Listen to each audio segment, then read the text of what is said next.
Assalamualaikum. Bertemu kembali dengan saya Cipta Hening, pengasuh Majelis Dzikir dan Sholawat Sirul Asro Surabaya. Pada kesempatan kali ini saya akan membahas tentang keutamaan dzikir dan sholawat.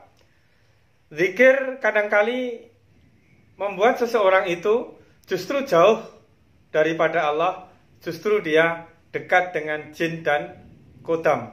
Bisa jadi orang dzikir itu kadangkala bisa kesurupan, bahkan bisa menjauhkan seseorang tersebut dari Allah Subhanahu wa Ta'ala.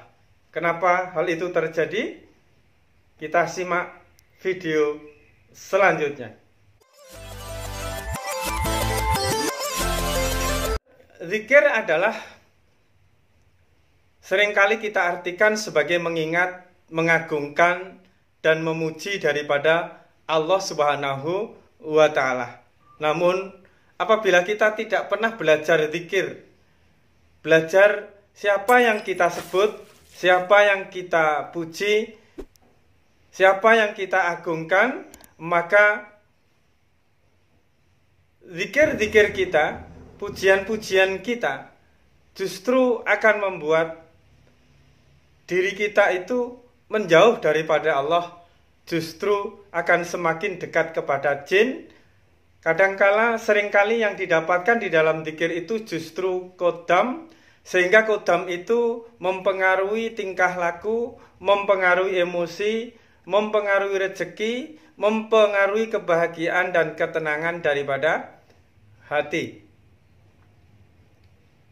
Zikir yang tidak mengenal siapa yang dizikiri, mengingat Allah, tetapi tidak kenal itu Allah, maka zikir yang kita sampaikan, zikir yang kita panjatkan akan disaut atau akan diambil atau akan disambar oleh jin atau setan, sehingga energi daripada jin dan setan itu berpengaruh di dalam kehidupan kita, di dalam ibadah, di dalam ketenangan hati, di dalam setiap aktivitas yang kita lakukan, sangat kental dengan aura jin atau setan itu sendiri. Kenapa hal itu terjadi? Bahwasanya apabila seseorang itu tidak mengenal Allah dan keberadaan Allah itu tidak dia kenali, sebagaimana Allah itu begitu dekat kepada diri kita, sedekat daripada urat nadi kita. Kadang mereka zikir ditujukan kepada persepsi atau bayangan atau hayali yang dia ciptakan.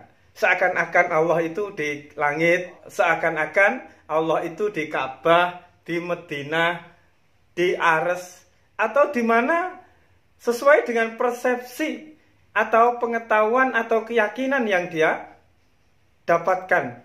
Sehingga zikir yang dia ucapkan itu ditujukan ke langit, ditujukan ke Mekah, ditujukan ke Madinah, ditujukan ke Ares, ditujukan kepada tempat di mana dia yakin bahwa Allah itu berada di situ. Atau mungkin dibayangkan Allah itu duduk di langit ya, sambil rokokan atau sambil ngopi ya, sambil makan telo bakar dan lain sebagainya. Persepsi-persepsi inilah, hayali-hayali, prasangka-prasangka bahwa Allah itu di langit, bahwa Allah itu di sini dan di situ, bahwa Allah itu sesuatu yang di luar diri kita, akan membuat zikir yang kita sampaikan itu seakan-akan melepas busur, tidak pada tujuan yang tepat, sehingga ngelambiar, sehingga ambiar, dan karena tidak sampai kepada tujuan yang tepat, maka akan disambar oleh ibrit, akan disambar oleh jin, dan akan disambar oleh setan, dan dia menjadi kodam dan menyatu di dalam diri kita yang menzikirkan asma Allah, memuji dan mengingat Allah, tetapi tidak pada tempatnya, tidak pada tujuan yang pas. Sehingga zikir yang dia sampaikan, pujian yang dia sampaikan seharusnya kepada Allah, tetapi ditujukan kepada niat, ditujukan kepada persepsi, ditujukan kepada hayali, ditujukan kepada prasangka tentang Allah itu sendiri, tetapi sesungguhnya itu tidak sampai kepada Allah, tetapi sesungguhnya zikir-zikir yang dia lantunkan itu hanya sampai kepada persepsinya, hanya sampai kepada prasangkanya, hanya sampai kepada hayalinya. Sehingga angan-angan itu muncul, prasangka-prasangka itu muncul, dan di dalam angan-angan inilah, di dalam prasangka-prasangka inilah lahirlah satu energi yang kita bangkitkan dari zikir itu menjadi kodam, menjadi iblis, menjadi jin dan setan yang akan menempel kepada diri kita, menjadi kodam di dalam diri kita, sehingga mempengaruhi setiap amaliyah yang kita lakukan. Perangai terpengaruhi, emosi terpengaruhi, jiwa, perbuatan, dan kehidupan kita pun akan terpengaruh dengan hal tersebut. Ini yang terjadi apabila seseorang itu zikir kok tidak mendapatkan ketenangan, malah emosian, malah merasa sombong, justru merasa menang sendiri, benar sendiri. Habis zikir dari masjid, turun masjid, marah-marah di rumah, bentak-bentak kepada anak dan istrinya, gibah kepada tetangganya, marah kepada tetangganya, marah kepada keadaan kehidupannya dan lain sebagainya. Hal itu terjadi karena zikirnya tidak sampai kepada Allah Subhanahu wa Ta'ala, tetapi zikirnya hanya sampai kepada persepsi, hayali, prasangkanya kepada Allah. Untuk menghindari supaya zikir kita tidak menjadi kodam, sehingga tidak mempengaruhi kehidupan kita menjadi jelek, menjadi buruk, menjadi tidak berkah, maka kita harus mengenal Allah itu sendiri. Bahwa sesungguhnya yang kita sebut Allah itu sifatnya ada di dalam diri kita. Sifat melihat, sifat mendengar, sifat wujud, sifat hidup. Dan Allah yang kita sebut itu asmanya ada di dalam diri kita, yaitu nama yang diberikan oleh ibu bapak kita, yang itu adalah sebuah nama daripada Allah yang nanti pun akan kembali kepada Allah. Sehingga apabila kita berkirim Al-Fatihah kepada orang yang telah meninggal, ila ruhi si A, ila ruhi si B, insya Allah sampai kepada yang bersangkutan. Karena nama itu adalah nama daripada ruh, sedangkan ruh itu adalah dari Allah Subhanahu wa Ta'ala.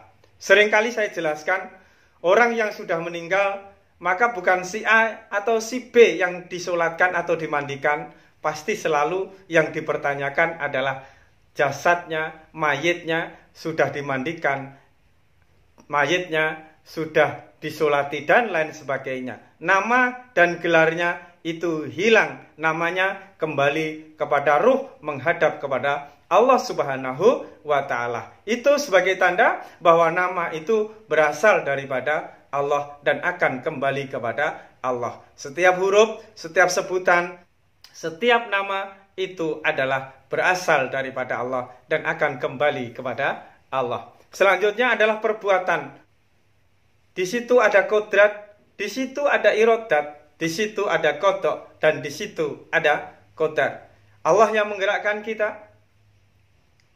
Dan apabila kita digerakkan menuju kebaikan, kita bersyukur. Dan apabila kita digerakkan menuju hal yang buruk, yang kita tidak mampu menghindarinya, maka kita memohon ampun kepada Allah. Bukan berarti apabila kita menyadari bahwa baik dan buruk itu adalah kehendak dan daya upaya daripada Allah, kita terus membenarkan setiap perbuatan buruk yang kita lakukan. Bukan. Apabila kita berbuat buruk dan kita tidak sanggup untuk menghindarinya, kita memohon ampun kepada Allah. Dan apabila perbuatan kita baik, maka kita bersyukur kepada Allah telah ditetapkan di dalam kebaikan. Sehingga kita menyadari bahwa daya dan upaya setiap gerak yang kita lakukan, setiap perbuatan yang lahir dari diri kita, semuanya adalah af'al daripada Allah. Selanjutnya, di dalam diri manusia ada zat Allah. Apa itu zat Allah? Cita rasa daripada manusia itu sendiri.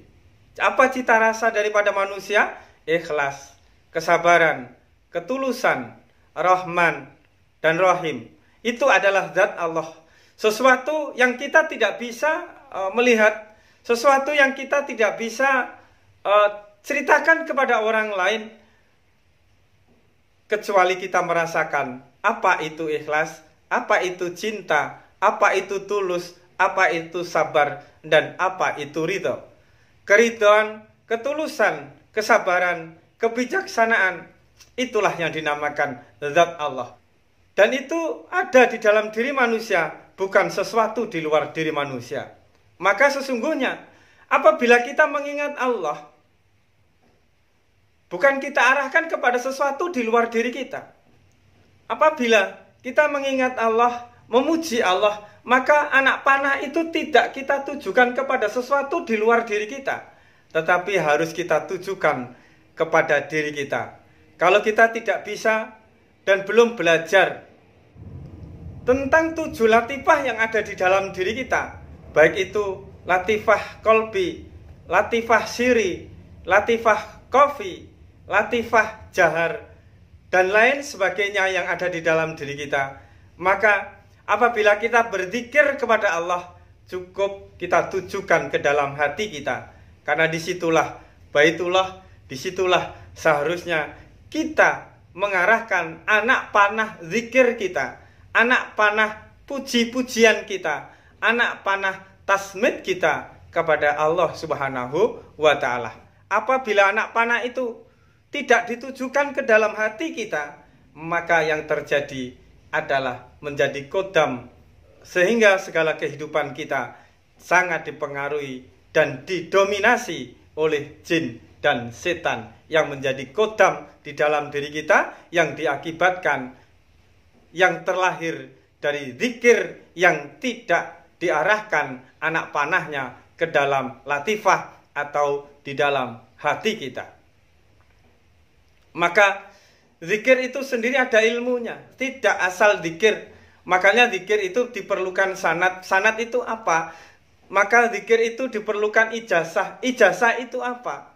Sanad dan ijazah adalah kita akan diajari bahwa setiap zikir yang kita sampaikan, zikir yang kita munajatkan, zikir yang kita lakukan, tidak diarahkan di luar diri kita, namun diarahkan ke dalam latifah yang ada di dalam diri kita atau di dalam kolbu kita.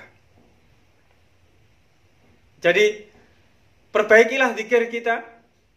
Niscaya apabila kita mengingat Allah dan kita tujukan ke dalam latifah atau di dalam hati kita, maka nur itu yang kita sebut, nama Allah, energinya, vibrasinya akan memperbaiki hati kita, memperbaiki akal pikiran kita, memperbaiki perbuatan kita, memperbaiki akhlak kita. Namun apabila kita berzikir, kita tujukan kepada sesuatu di luar diri kita, berarti kita sedang membuang energi, membuang cahaya Allah yang kita sebut tadi kepada sesuatu ruang yang hampa, ruang yang kosong, yang tidak akan pernah ada manfaatnya bagi kita. Apabila kita ingin zikir kita itu bermanfaat, maka kita tujukan zikir-zikir kita itu ke dalam kolbu kita, di dalam hati kita.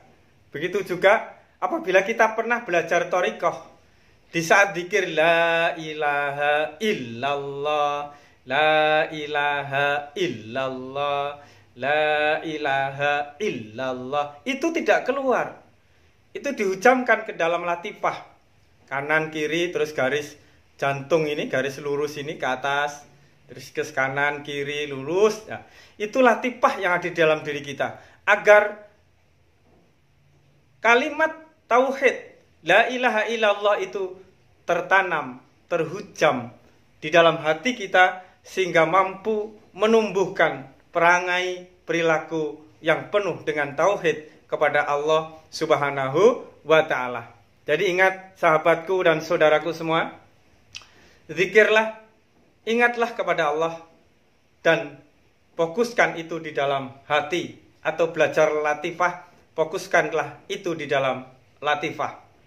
Niscaya zikir kita tidak akan disambar oleh jin dan para setan yang akan membuat diri kita menjadi anak buah daripada mereka dan disetir oleh mereka. Dengan zikir yang kita fokuskan ke dalam hati kita, ke dalam diri kita, di dalam latifah yang ada di dalam diri kita, niscaya setiap zikir yang kita ucapkan akan mampu menjadi cahaya bagi kehidupan kita, fit dunia wal akhirah. Selanjutnya tentang sholawat. Sholawat dan zikir adalah sesuatu yang berbeda. Apabila kita bersolawat kepada Rasulullah tetapi tidak difokuskan ke dalam diri kita, seakan-akan kita membayangkan kepada Rasulullah dengan sosok ya ganteng atau laki-laki yang tampan dan lain sebagainya.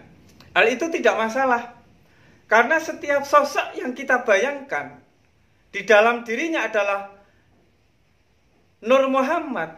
Di dalam dirinya adalah hakikat daripada Nur Muhammad, yang setiap sosok yang kita bayangkan dan meliputi semua sosok yang ada di dalam diri kita, di dalam diri manusia, itu ada Nur Muhammadnya, ada cahaya daripada Rasulullah Shallallahu Alaihi Wasallam. Sehingga setiap sholawat yang kita ucapkan, setiap sholawat yang kita sampaikan, itu pasti selalu membawa cahaya dan menjadi cahaya untuk kita. Karena setiap ruang dan setiap waktu yang kita sampaikan, kalau kita bersolawat kepada Rasulullah, kita membayangkan tentang sosok daripada Rasulullah Shallallahu Alaihi Wasallam. Berbeda dengan zikir. Apabila kita zikir, kita tidak bisa membayangkan sosok daripada Allah, kecuali zikir itu kita tujukan kepada diri kita, yang di dalam diri kita itu ada Allah yang jauh lebih dekat daripada urat leher kita sendiri.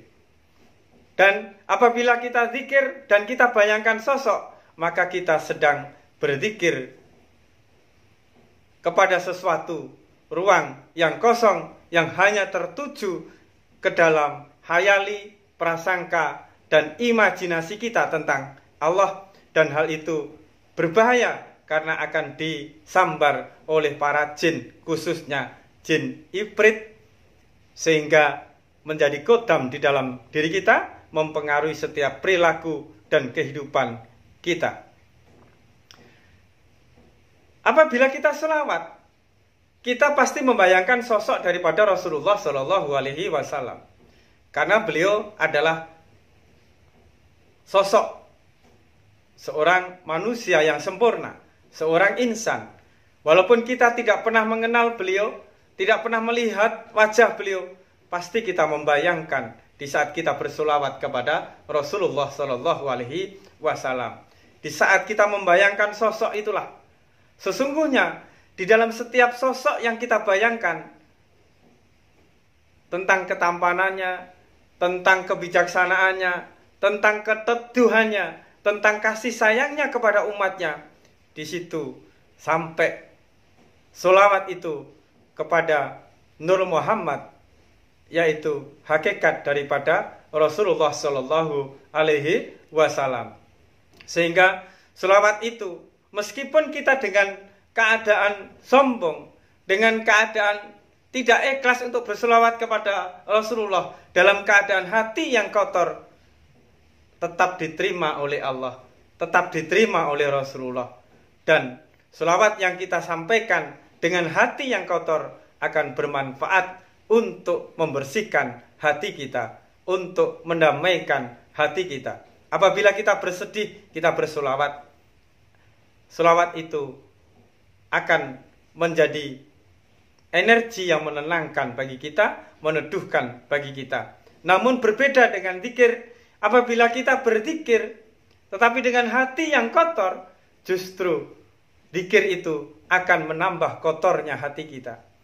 Apabila kita berzikir dengan kesombongan kita, justru zikir itu akan menambah kesombongan diri kita. Zikir harus dengan kebersihan hati dan harus mengenal bahwa Allah itu lebih dekat ke dalam urat nadi kita, sehingga apabila kita zikir, kita fokuskan anak panahnya ke dalam kolbu kita. Apabila kita bersolawat dengan niat apapun, dengan membawa hati yang bagaimanapun, dengan membawa perasaan yang bagaimanapun, akan diterima oleh Allah, akan diterima oleh Rasulullah, dan akan membuat kebaikan, keindahan di dalam kehidupan kita. Saya kira cukup sekian.